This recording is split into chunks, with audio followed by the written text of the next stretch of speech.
Hello students, इस video में हम डिस्कस करेंगे सैनिक स्कूल एंट्रेंस एग्जाम 2024 का क्लास 9 का क्वेश्चन पेपर। क्लास 9 का क्वेश्चन पेपर में टोटल 5 सब्जेक्ट से क्वेश्चन पूछे जाते हैं। ये हैं maths, intelligence, English, general science और सोशल साइंस। मैंने जनरल साइंस और सोशल साइंस के question paper solution videos upload कर रखे हैं चैनल पे, तो वो आप देख लेना। आज के वीडियो में हम डिस्कस करेंगे इंटेलिजेंस के क्वेश्चन। तो स्टार्ट करते हैं। फर्स्ट क्वेश्चन है, a number is greater than 3 but less than 8। Also it is greater than 6 but less than 10। The number is. एक नंबर है जो 3 से बड़ा है बट 8 से छोटा है। तो 3 से बड़ा और 8 से छोटा नंबर होते हैं 4, 5, 6, 7। इसके साथ ही ये नंबर 6 से बड़ा है और 10 से छोटा है। 6 से बड़ा और 10 से छोटा और 8 से भी छोटा, तो ऐसा तो एक ही नंबर है, वो है नंबर 7। तो आंसर हो जाएगा option number 3, 7। Next question, if Delhi can be coded as CCIDD, how would you code Bombay. तो ये चैप्टर है कोडिंग डिकोडिंग वाले चैप्टर से, एंड इसके लिए आपको अल्फ़ाबेट के लेटर्स के सीरियल नंबर्स पता होने चाहिए। आप एंट्रेंस एग्जाम में अपने क्वेश्चन पेपर के रफ स्पेस पे लेटर्स के सीरियल नंबर्स अच्छे से लिख लेना, ताकि इनसे आए हुए क्वेश्चन आप कर सको। तो दिल्ली को कोड किया गया है CCIDD के फॉर्म में। हम इन दोनों वर्ड्स के लेटर्स के सीरियल नंबर लिख लेते हैं, देन उनके बीच क्या रिलेशन है इसे फाइंड करते हैं। तो यहाँ पे फर्स्ट लेटर है D, जिसका सीरियल नंबर होता है 4, इससे -1 करके C मिला है। नेक्स्ट लेटर है E, इससे -2 करके C मिला है। उसके बाद है L, इससे -3 करके I मिला है। फोर्थ लेटर है H, इससे -4 किया गया है, एंड I से -5 किया गया। तो इसी सेम लॉजिक को यूज करके बॉम्बे को कैसे कोड किया जाएगा इसे पता करना है। तो हम बॉम्बे के लेटर्स के सीरियल नंबर्स लिख लेते हैं। इसके बाद हम इसमें -1, -2, -3, -4, -5 एंड देन -6 करके जो लेटर्स आएंगे वही कोड वर्ड होगा। यहाँ पे आप 2, 15 और 13 से -1, -2, -3 इजीली कर लेंगे। 25 से भी -6 इजीली हो जाएगा, बट 2 से -4 और 1 से -5 कैसे करना है ये देख लो। 2 से अगर आप -4 करते हैं तो -2 आंसर आएगा, एंड किसी भी लेटर का -2 सीरियल नंबर नहीं होता है। यहाँ पे सबसे पहले खुद को ही माइनस करेंगे, यानी 2 से 2 को ही माइनस करना है, तो हो जाएगा 0। इस 0 को आपको मानना है 26, क्योंकि टोटल अल्फाबेट्स होते हैं 26। अब इस 26 से माइनस करेंगे 2, क्योंकि टोटल आपको माइनस करना था 4, तो पहले 2 माइनस कर चुके हैं, अब -2 करेंगे तो 26 - 2 हो जाएगा 24। यानी लेटर 2 से -4 करके लेटर नंबर 24 मिलेगा। लेटर 24 होता है X। सिमिलरली 1 से अगर माइनस करना है तो पहले 1 से 1 माइनस करेंगे, 0 होगा। 0 को 26 सपोज करेंगे, एंड देन 26 से -4 करेंगे, क्योंकि टोटल माइनस करना था 5, तो 26 -4 हो जाएगा 22, यानी letter 22। So the new code word is AMJXVS। Correct answer is option number 2. Next question is, Amit is standing in the north of Bob, who is in the west of Chetan on a ground. The position of Amit with respect to Chetan is in the direction dash. तो ये question chapter direction से है। First line से पता चल रहा है कि अमित जो है वो बॉब के नॉर्थ में खड़ा है। Amit is standing in the north of Bob, who is in the west of Chetan on a ground, यानी बॉब चेतन के वेस्ट में खड़ा है। बॉब के बाद हु यूज हुआ है, यानी बॉब के बारे में बताया जा रहा है कि वो चेतन के वेस्ट में खड़ा है। यहाँ पे कंफ्यूज होकर अमित को चेतन के वेस्ट में मत खड़ा कर देना। जिस भी नेम के बाद हु यूज होगा, हु के बाद वाला स्टेटमेंट उसी पर्सन के लिए यूज होता है। ओके, तो यहाँ पे ड्रॉ कर लेते हैं, Bob is in the west of Chetan. तो ये हमने ड्रॉ कर लिया। सबसे नीचे है बॉब, उसके नॉर्थ में है अमित, एंड चेतन के वेस्ट में है बॉब। तो क्वेश्चन में पूछा जा रहा है position of Amit with respect to Chetan, यानी अमित चेतन के किस डायरेक्शन में है। सो अमित चेतन के नॉर्थ वेस्ट डायरेक्शन में है, यानी उत्तर पश्चिम दिशा में। आंसर होगा ऑप्शन नंबर 2। तो डायरेक्शन वाले क्वेश्चन में आप NESW ड्रॉ कर लोगे, ताकि ईस्ट और वेस्ट में आप कंफ्यूज ना हो। Moving on to next question, complete the analogy MAN is to PDQ is proportional to WAN is to what। तो फिर से इसमें लेटर्स के सीरियल नंबर्स यूज करना है। MAN को कोड करके लिखा गया है PDQ, तो WAN को क्या लिखा जाएगा। तो ये क्वेश्चन इजी है पहले वाले से। यहाँ पे MAN में AN को DQ लिखा गया है, तो WAN में भी AN को DQ ही लिखा जाएगा, यानी ऑप्शन नंबर 2 या 3 में से कोई एक होगा। तो M का सीरियल नंबर होता है 13, जिसे +3 करके P मिला है। तो सिमिलरली W का सीरियल नंबर होता है 23, इससे +3 करेंगे तो 26 होता है, यानी 26th लेटर, यानी लेटर Z। तो करेक्ट आंसर हो जाएगा option number 2, ZDQ। Next question is, complete the following analogy 25:125 is proportional to 36:? तो गाइस, चैप्टर एनालॉजी को मैंने 2 वीडियोस में एक्सप्लेन करके अपलोड किया हुआ है चैनल पे, तो अगर आपको कॉन्सेप्ट समझना है तो वो वाली वीडियोस देख लेना। तो यहाँ पे 25 है 5 का स्क्वायर, एंड 125 है 5 का क्यूब। सिमिलरली 36 है 6 का स्क्वायर, तो 6 का क्यूब हो जाएगा 216, जो कि आपका आंसर है।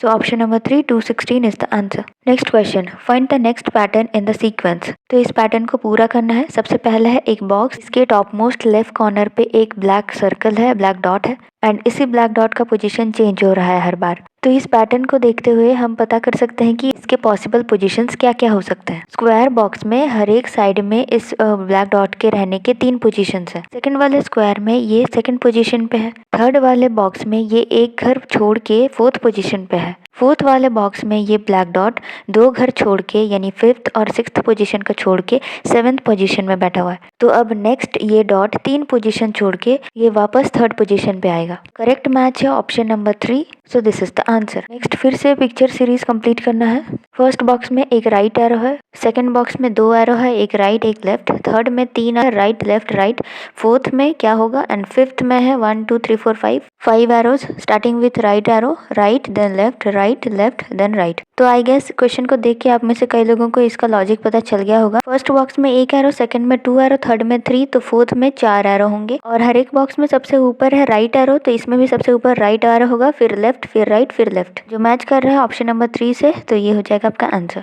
अगला क्वेश्चन है arrange the following words as per order in the dictionary. इन्हें डिक्शनरी का ऑर्डर में अरेंज करना है। तो डिक्शनरी का ऑर्डर मतलब ए पहले आता है, फिर बी, फिर सी एंड सो ऑन। तो इसी के ऑर्डर में हमें वर्ड्स को अरेंज करना है। गिवन पांचों वर्ड्स में CONS तो सभी में कॉमन है, तो इसके बाद के लेटर्स को हमें चेक करना है। CONS के बाद कॉन्साइंस और कॉन्शियसनेस में C है, तो ये दोनों वर्ड्स सबसे ऊपर हो जाएंगे, सबसे पहले आएंगे।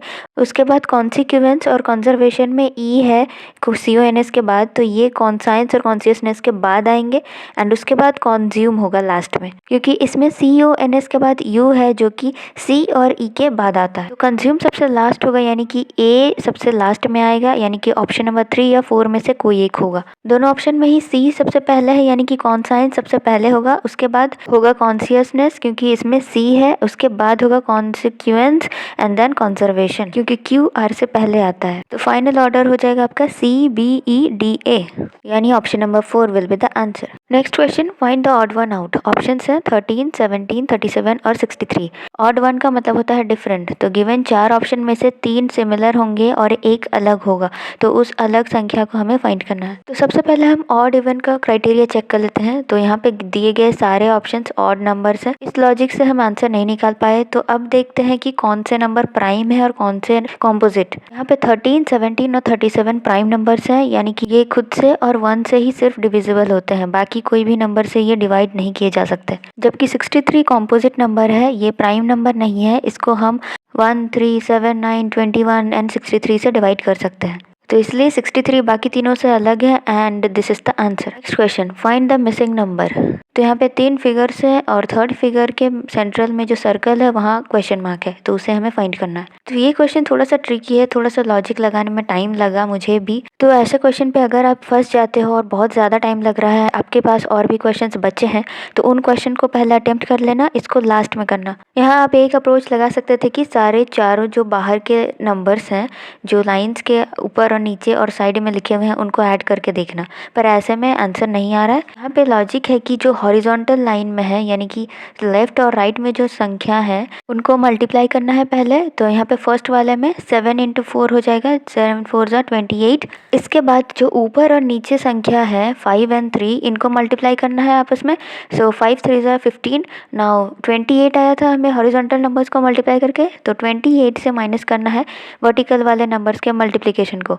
सो 28 - 15 हो जाएगा 13। तो यही आपके सेंटर में लिखा हुआ है। सेकंड में भी सेम लॉजिक, 8 4 = 32 - 9 3 = 27। 32 - 27 इज 5। तो सेम लॉजिक लगेगा थर्ड वाले में भी, 9 4 = 36 एंड माइनस करेंगे 8 3 = 24। 36 - 24 इज इक्वल टू 12। तो 12 लिखा जाएगा सेंटर में and so option number 1 will be the answer. Question number 61, find the next pattern in the sequence. Again picture series का क्वेश्चन। सबसे पहले है एक क्लॉक जिस हैंड पॉइंट कर रहा है 12 पे, उसके बाद ये हैंड पॉइंट कर रहा है 1 पे, यानी कि कोई गैप नहीं है। इसके बाद थर्ड वाले में है ये 3 पे, एक घर यानी 2 को छोड़ के 3 पे पॉइंट किया है हैंड, एंड फोर्थ वाले में 2 घर छोड़ के यानी 3 और 4 को छोड़ के 6 की ओर पॉइंट कर रहा है। दैट मीन्स अब नेक्स्ट सीक्वेंस में, नेक्स्ट वाले क्लॉक में ये 3 घर को छोड़ के ये पॉइंट करेगा 10 यानी 10 की तरफ। तो ये मैच कर रहा है ऑप्शन नंबर 4 से, so that will be the answer. Again find the missing number. 3 triangles हैं, उसके तीनों साइड 3 नंबर्स लिखे हुए हैं एंड बीच में एक नंबर लिखा हुआ है। तो ये सेकंड वाले ट्राइंगल का बीच बीच वाला नंबर हमें फाइंड करना है। डिफिकल्ट नहीं है पहले वाले से। यहाँ पे क्या करना है, जो ट्राइंगल के दो साइड में है लेफ्ट और राइट, इनको ये वाले नंबर्स को मल्टीप्लाई करना है एंड उसके साथ आपको ट्राइंगल के नीचे साइड वाले लिखे नंबर को ऐड करना है। इसी से आपको ट्राइंगल के सेंटर यानी बीच वाला नंबर मिल जाएगा। तो फर्स्ट वाले में देखिए 5 × 3 हो जाएगा, 5 3 ज़ा 15 plus 4 is equal to 19। Third triangle के लेफ्ट और राइट में है 6 एंड 4, तो 6 × 4 हो जाएगा 24 प्लस 5 इज इक्वल टू 29, जो कि बीच में लिखा हुआ है।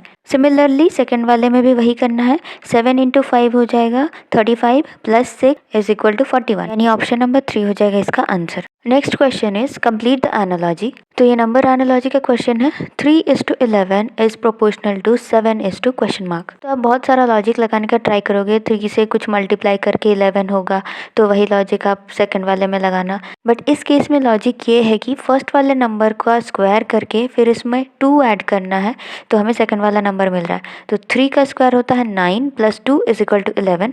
सिमिलरली 7 का स्क्वायर हो जाएगा 49 प्लस 2 करेंगे तो आएगा 51। So option number 4 will be the answer. 64 complete the following analogy. तो ये लेटर एनालॉजी का क्वेश्चन है। y/2 is proportional to t/? Question mark. इसमें आपको लेटर्स के बैकवर्ड या रिवर्स सीरियल नंबर देखना है, यानी पीछे से लेटर्स के सीरियल नंबर्स देखना है। तो जैसे z का होता है 1, y का 2, x का 3 एंड सो ऑन। तो y का तो 2 हो गया, तो t का होता है पीछे से सीरियल नंबर 7, तो यहाँ पे 7 हो जाएगा आपका आंसर, यानी कि option number 2। 65 complete the analogy. Lizard is to reptile is proportional to whale is to dash. तो ये वर्ड एनालॉजी का है। लिजार्ड रेप्टाइल कैटेगरी का एनिमल है, तो व्हेल किस कैटेगरी का एनिमल है ये आपको पता करना है। सो रॉडेंट की कैटेगरी में आते हैं रैट, स्क्विरल, माइस, पॉर्क्यूपाइंस, ये सब। एम्फीबियंस होते हैं वैसे एनिमल्स जो लैंड और वाटर दोनों जगह रह सकते हैं, जैसे हो गए आपके tortoise, frog etcetera. And mammals होते हैं वैसे एनिमल्स जिनके पास मैमरी ग्लैंड्स होते हैं जहाँ पे मिल्क प्रोड्यूस होता है to feed their young ones.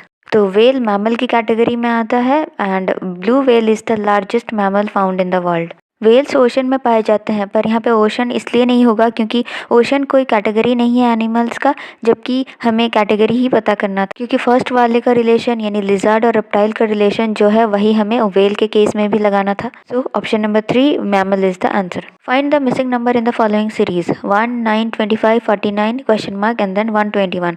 तो सीरीज वाला चैप्टर भी मैंने कराया हुआ है चैनल पे, तो उसे आप देख सकते हैं। तो यहाँ पे अगर आप गौर से देखोगे तो ऑड नंबर्स के स्क्वायर नंबर्स हैं सीरीज में। सबसे पहला है 1 का स्क्वायर जो कि होता है 1, देन है 3 का स्क्वायर 9, 5 का स्क्वायर 25, 7 का स्क्वायर 49। तो अब होगा 9 का स्क्वायर दैट इज 81 एंड उसके बाद है 11 का स्क्वायर 121। ये कॉन्जिक्यूटिव यानी कि एक के बाद एक आने वाले ऑड नंबर्स का स्क्वायर का सीरीज है। So the correct answer is option number 2, 81. 67. Arrange the following in the chronological order. Chronological order यानी कालानुक्रमिक रूप में इसे अरेंज करना है, यानी कि जो इवेंट सबसे पहले हुआ उसे पहले लिखना है, उसके बाद जो इवेंट हुआ उसको एंड देन सो ऑन। यहाँ पे वर्ड्स दिए गए हैं birth, death, funeral, marriage and education. तो सबसे पहले क्या होता है, सबसे पहले बर्थ होता है किसी भी इंसान का, उसके बाद ऑप्शन में से एजुकेशन, बच्चे को एजुकेशन दिया जाता है, उसके बाद होता है मैरिज, देन डेथ एंड उसके बाद फ्यूनरल। तो ऑर्डर हो जाएगा AEDBC यानी option number 3 is find the odd one out. BCDKMNGHIWXY। तो यहाँ पे ऑड यानी कि अलग जो है उसे फाइंड करना है। तो यहाँ पे देखिए BCD कॉन्सिक्यूटिव यानी एक के बाद एक आने वाले लगातार लेटर्स हैं। GHI भी कॉन्सिक्यूटिव है यानी एक के बाद एक आते हैं, एंड WXY भी कॉन्सिक्यूटिव है। तो ये तीनों तो सिमिलर हो गए। बचा आपका KMN, K के बाद L आता है, उसके बाद MN आता है, तो KLMN होता है। तो ये कॉन्सिक्यूटिव नहीं है, ये सिमिलर नहीं है बाकी तीनों से, तो ये आपका ऑड वन हो जाएगा। Next is Anil, Bobby, Chetan, Deepak and Ellen are 5 friends. Anil is shorter than Bobby but taller than Ellen. Chetan is the tallest. Deepak is shorter than Bobby and taller than Anil, who is in the middle with respect to their heights. तो ये 5 दोस्त हैं दिए हुए हैं, इनके height में से किसका हाइट मिडिल में आएगा। ओके, सेकंड सेंटेंस में दिया हुआ है Anil is shorter than Bobby but taller than Alan. तो इसको हम ड्रॉ कर लेते हैं। अनिल बॉबी से छोटा है पर एलन से लंबा है, तो ये ऑर्डर हो गया बॉबी फिर अनिल फिर एलन। उसके बाद बता रखा है कि चेतन इज द टॉलेस्ट, तो चेतन को सबसे ऊपर लिख देंगे। फिर है Deepak is shorter than Bobby and taller than Anil, यानी दीपक बॉबी से छोटा है बट अनिल से बड़ा है, तो बॉबी और अनिल के बीच में दीपक आ जाएगा। तो हाइट का फाइनल ऑर्डर हो जाता है फ्रॉम द टॉलेस्ट चेतन, फिर बॉबी, फिर Deepak, then Anil and then Alan. तो मिडिल में हाइट आ रहा है दीपक का, so Deepak will be the answer. Now question from calendar. If February 1, 2004 was Wednesday, what day was March 12th, 2004? तो कैलेंडर के क्वेश्चंस करने के ट्रिक होते हैं, बट ट्रिक में कभी कभी आप फंस जाते हो या फिर आपको कंफ्यूजन होता है। तो इस केस में ऐसे भी सेम ही ईयर का पूछा जा रहा है, वो भी लगातार कॉन्टिन्यूस 2 मंथ का, फेब्रुवरी एंड देन मार्च का। तो ये आप ड्रॉ करके भी, कैलेंडर ड्रॉ करके भी इसका आंसर निकाल सकते हो। ईयर 2004 लीप ईयर है, इसको हम अगर 4 से डिवाइड करेंगे तो ये कम्प्लीटली डिविजिबल हो रहा है। So this is a leap year, यानी कि इसमें फरवरी में 29 डेज होंगे। तो हम फरवरी का कैलेंडर बना लेते हैं। 1 फरवरी यानी 1 तारीख को वेडनेसडे है, तो वेडनेसडे से स्टार्ट करते हैं एंड मार्च 12 का हमें डे पता करना है। तो कैलेंडर में फरवरी का 29 डेज खत्म होने के बाद मार्च का 1 तारीख स्टार्ट करेंगे एंड मार्च के 12 तक मार्क कर लेंगे, यानी जो डे हमें फाइंड करना है वहाँ तक। तो फरवरी 29 भी वेडनेसडे हो रहा है एंड मार्च 12 आपका निकल रहा है Monday. So option number 4 will be the answer, Monday. Next question, again find the odd one out, pen, sharpener, scale या स्टेशनरी। सो स्टेशनरी STATIONERE का मतलब होता है राइटिंग एंड ऑफिस मटेरियल्स। तो पेन, शार्पनर और स्केल ये तीनों ही स्टेशनरी के प्रोडक्ट्स हैं, स्टेशनरी मटेरियल्स हैं। तो पेन, शार्पनर और स्केल तो सेम हो गए, ये स्टेशनरी मटेरियल्स है। तो स्टेशनरी ऑप्शन नंबर 4 ये अलग हो जाएगा। सो option number 4 is the answer. And आप कमेंट्स में बताना है STATIONARY स्टेशनरी का क्या मतलब होता है। How many such fives are there in the following number sequence, each of which is immediately preceded by 3 or 4 but not immediately followed by 8 or 9? यानी सिंपल लैंग्वेज में इसका मतलब है कि ऐसे कितने 5 हैं जिसके इमीडिएट आगे 3 या 4 हैं बट उसके इमीडिएटली नेक्स्ट पोजीशन पे 8 या 9 नहीं है। इमीडिएटली प्रिसीडेड बाय 3 या 4 का मतलब है इसके जस्ट आगे 3 या 4 होंगे, but not immediately followed by 8 और 9 का मतलब है इसके जस्ट बाद 8 या 9 नहीं होने चाहिए। तो चलो चेक करते हैं। सबसे पहला वाला 5 के आगे 3 है, ठीक है, कंडीशन फॉलो कर रहा है, बट उसके बाद 9 है, तो ऐसा तो नहीं होना चाहिए था। तो ये वाला, इस 5 को हम काउंट नहीं करेंगे। सेकंड वाला 5 के आगे 9 है, बट 5 से आगे 3 या 4 होना चाहिए, तो ये वाला 5 भी नहीं होगा। थर्ड वाले 5 का आगे है 4, तो कंडीशन फॉलो कर रहा है, एंड इसके बाद है 5, ये भी कंडीशन फॉलो कर रहा है, क्योंकि इमीडिएटली फॉलोड बाय 8 या 9 नहीं होना चाहिए। 8 या 9 के अलावा कोई भी नंबर हो सकता है बाद में। फोर्थ वाला 5 के आगे 5 है, तो ये नहीं होगा। फिफ्थ वाले 5 के आगे 3 है, कंडीशन फॉलो कर रहा है, बट उसके बाद 8 है, तो कंडीशन नहीं फॉलो कर रहा है, तो ये भी नहीं होगा। सिक्स्थ वाले 5 के आगे 4 है, कंडीशन फॉलो कर रहा है। 5 के बाद है 6, ये भी कंडीशन फॉलो कर रहा है, तो ये होगा। सेवन्थ वाला भी होगा। सेवन्थ वाला 5 के आगे है 3 एंड बाद में है 7, दोनों ही कंडीशन फॉलो कर रहा है, तो ये होगा। एट्थ वाला 5 के आगे है 7, तो नहीं होगा। नाइन्थ वाले 5 के आगे है 5, ये भी नहीं होगा। 10th वाले 5 के आगे है 4, कंडीशन फॉलो कर रहा है, एंड 5 के बाद है 2, तो ये भी होगा। उसके बाद 11th वाला यानी लास्ट 5 के आगे है 3, कंडीशन फॉलो कर रहा है। 5 के बाद है 1, ये भी कंडीशन फॉलो कर रहा है, तो 11th वाला 5 भी होगा। तो ऐसे टोटल 5 5 हो गए, जिसके आगे 3 या 4 होगा और उसके बाद 8 या 9 नहीं होंगे। सो द करेक्ट आंसर इज 5, यानी कि option number 3। Next is identify the correct water image of the following figure. तो एक सर्कुलर फिगर दिया हुआ है, इसका वाटर इमेज ढूंढना है। वाटर इमेज का मतलब है किसी भी वस्तु को, किसी भी ऑब्जेक्ट को रखो एंड उसके सामने वाटर रख दो, तो वाटर में उसका कैसा इमेज बनेगा। एग्जाम में तो आपको वाटर मिलेगा नहीं, तो वाटर इमेज फाइंड करने के लिए आप करोगे क्या, आप जो फिगर है उसके नीचे हॉरिजॉन्टल एक लाइन ड्रॉ करोगे एंड जो फिगर या ऑब्जेक्ट दिया हुआ रहेगा उसका जस्ट ऑपोजिट आपको इमेज बनाना है। तो फॉर एग्जाम्पल एक ट्राइंगल है, तो ट्राइंगल का वाटर इमेज कुछ ऐसा बनेगा। एक घर है, तो घर का वाटर इमेज ऐसा बनेगा। ट्री है, ट्री का वाटर इमेज ऐसा बनेगा। सिमिलरली गिवन फिगर का वाटर इमेज कुछ ऐसा बनेगा, जो कि ऑप्शन नंबर 3 से मैच कर रहा है। वाटर इमेज ध्यान से बनाना है एग्जाम टाइम में, वरना आप गलत करके आ जाओगे।